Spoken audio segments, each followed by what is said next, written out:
OBC आरक्षण संघर्षाचा आगामी स्थानिक स्वराज्य संस्था निवडणुकीवर मोठा परिणाम होणार हे आता स्पष्ट झालंय। त्यामुळे बीडमध्ये रविवारी होणाऱ्या ओबीसी महाएल्गार मेळाव्याकडे सर्वांचं लक्ष होतं। मात्र मुसळधार पाऊस आणि पूर परिस्थितीने झालेलं नुकसान यामुळे रविवारी होणारा मेळावा रद्द करण्याचा निर्णय आयोजकांनी घेतला। मेळावा रद्द झाला असता तरी सुद्धा ओबीसी मध्ये पडत असलेले 2 गट आणि अंतर्गत धुसफूस समोर आली आहे। पाहूया हा स्पेशल रिपोर्ट।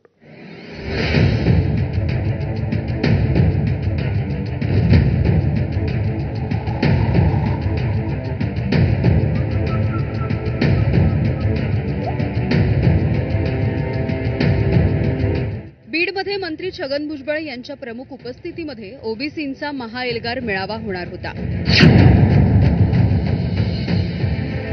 महात्मा फुले समता परिषद आणि सकल ओबीसी समाजानं या मेळाव्यासाठी पुढाकार घेतला। कोर्टात सुद्धा हायकोर्टात 5 रीट अर्ज दाखल आम्ही केलेले आहेत आणि चांगले वकील त्यासाठी उभे आहेत, वेगवेगळे जे आहेत। आणि आम्हाला खात्री आहे आणि आमचे जे सगळे वकील जे आहेत, जे सगळे सिनियर वकील आहेत, ज्येष्ठ आहेत, ते सांगतात की निश्चित त्याच्यामध्ये आपल्याला यश मिळाल्याशिवाय राहणार नाही। अनेक ओबीसी नेत्यांनी या मेळाव्यासाठी जय्यत तयारी सुद्धा केली होती।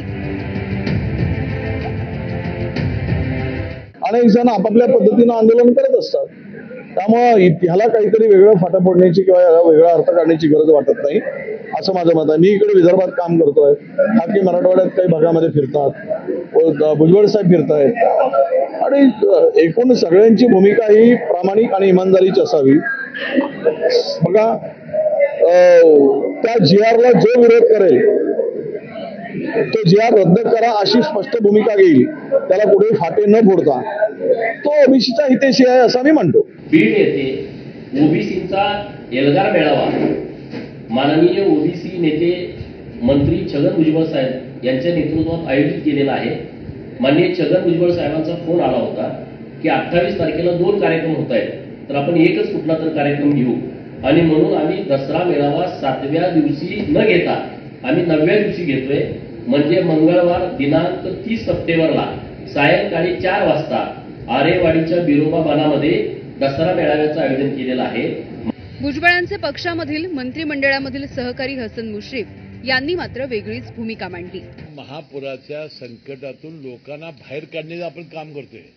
आता कुठला मेळावा आणि बिळावा, आपण ह्या लोकांना कसं बाहेर काढू, यांना मदत कशी देऊ, यांना आधार कसा देऊ, आता तो त्यांचा प्रश्न आहे। वास्तविक आता आपण कुठल्या काळातून चाललेलो आहे याचं भान आपण सगळ्यांनी ठेवण्याची आवश्यकता आहे। एवढंच नाही तर ओबीसी मेळाव्याला मराठा आंदोलक मनोज जरांगेंनी देखील मोठा विरोध केला।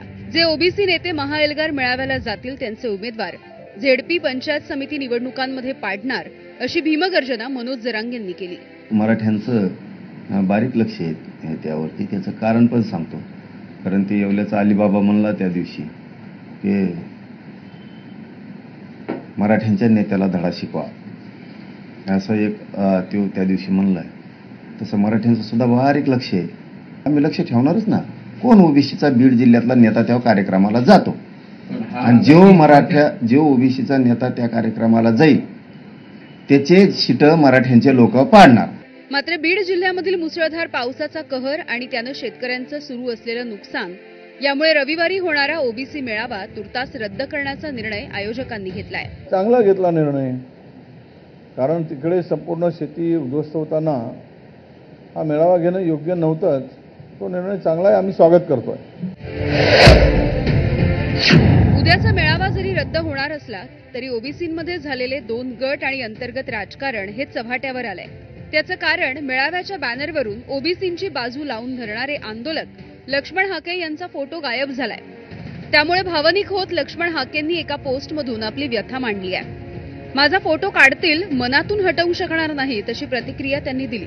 इतर नेते मंत्री फिंत्री तर मी त्यांना त्यांच्या भीडभाड आणि कुणाच्या इन्फ्लुएन्समध्ये काम करण्याची मला आवश्यकता नाही, कारण मला राजकारण करायचं नाही। मी राजकीय मूव करत नाही, मी माझ्या गावगाड्यातल्या हर एक मायक्रो माणसाच्या हिताची गोष्ट करणार आहे। मग मला पाहिजे ती किंमत मोजायला लागली तरी चालेल. तिथल्या पोस्टर्सवर तुमचं फोटो दिसत नाहीये, तुमचं नाव दिसत नाहीये, तुम्हाला कुठेतरी ओबीसीतनं वगळण्याचा प्रयत्न सुरू आहे ओबीसींचा, असं वाटतंय? नाही, ओबीसींच्या मनातनं कसं वगळणार? पोस्टरवर नसेल काय अडचण नाही मला. लोकांनी एवढे बॅनर आणि एवढे पोस्टर बनवलेत माझ्यासाठी, कुणी बनवलेत, कसे बनवलेत मला माहिती नाही. त्यातच अहिल्यानगर जवळ हाके यांच्या गाडीवर अज्ञात तरुणांनी हल्ला केलाय. ते पाथर्डी तालुक्यातल्या दैत्य नांदूर इथे ओबीसी एल्गार सभेसाठी जात होते. मराठा आंदोलक मनोज जरांगेंनी मात्र हा त्यांचा स्टंट असल्याचा आरोप केलाय. माझ्यावरचा हल्ला हा 9वा हल्ला आहे आणि माझ्या सहकार्याचे दोन्ही हात फ्रॅक्चर केलेले आहेत, पाय फ्रॅक्चर केलेले आहेत, डोक्यात वार झालेला आहे. तरीही इथल्या शासनाला त्याची फिकर नाही. आम्ही काय कशाबद्दल आम्ही गुन्हेगार आहोत का? आम्ही कोणाचे गुन्हे केलेत का? आम्ही पर्सनल मांडतोय का? आम्ही कायदा हातात घेतोय का?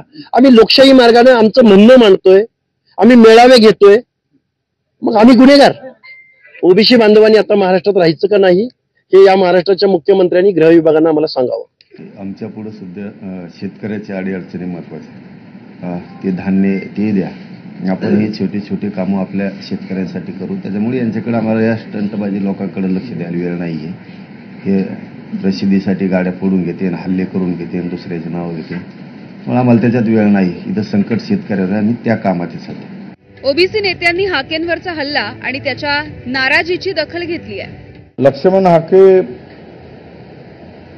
यांना का बाजूला केलं मला माहित नाही, पण मी काल त्यांच्याशी बोललो. खरं आहे की त्यांच्या कार्यकर्त्यावर हल्ले होत आहेत. 7 ओबीसी तरुणांनी आत्महत्या केल्या आणि मराठा समाजांच्या काही खोडसाड मुलाकडून, सगळेच नाही, काही विचित्र पोरं आहेत की ते बेदम मारहाण केलेत. आता त्याचे आयडेंटिफाय झालेत. काही पण तरुण कारवाई होताना दिसत नाही. मेळावा रद्द झाला असला तरी तणाव कायम आहे.